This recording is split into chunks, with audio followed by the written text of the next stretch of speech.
Introduction to the Great Learning from the 4 Books and 5 Classics. The Great Learning was originally a chapter within the ancient Confucian text, the Book of Rites. During the Song Dynasty, it was extracted and grouped with the Analects, Mencius, and the Doctrine of the Mean to form the 4 books. The 5 Classics refer to the Book of Songs, the Spring and Autumn Annals, the Book of Documents, the Book of Rites, and the Book of Changes. The recommended reading order for the 4 books is the Great Learning, the Analects, Mencius, the Doctrine of the Mean. This sequence was first proposed by Zhu Xi, a prominent Neo-Confucian scholar in the southern Song Dynasty, and has since been widely accepted. The Great Learning serves as a foundational text in Confucian thought.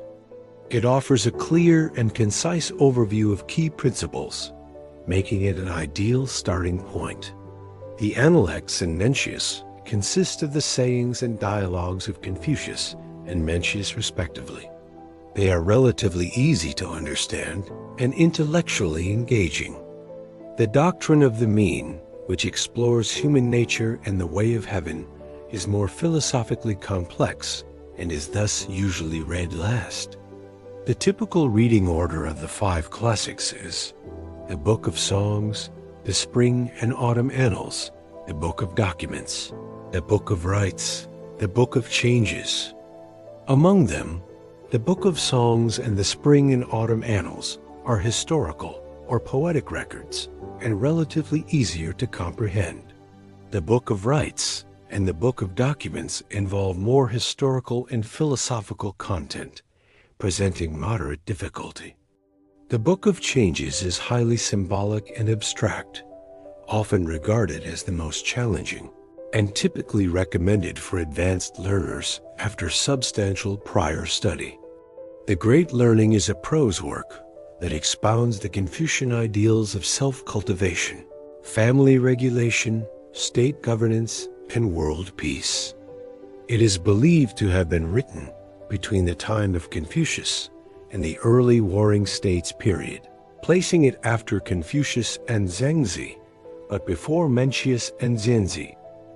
Over 2 millennia later, it remains a cornerstone of Chinese educational philosophy. In the Northern Song period, scholars Cheng Hao and Cheng Yi highly esteemed the text. Later, in the Southern Song, Zhu Xi wrote commentaries on the Great Learning, cementing its status as one of the 4 books.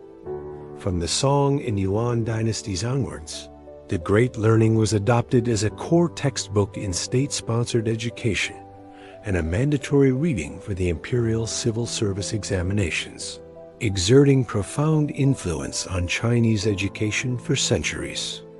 The Great Learning introduces 3 guiding principles manifesting virtue, renewing the people, and reaching the highest good alongside 8 steps of self-cultivation. Investigating things extending, knowledge making intentions sincere, rectifying the heart, cultivating the self-regulating, the family governing the state, and bringing peace to the world. It emphasizes that self-discipline is the foundation of effective governance, and that cultivating personal virtue is essential for achieving harmony in society and the world. The text is concise yet profound, with lasting impact. It summarizes key pre-Qin Confucian theories on moral cultivation, outlining fundamental principles and methods of ethical self-development. It also presents a coherent political philosophy, offering deep insights into how one should conduct themselves, manage relationships, and govern society.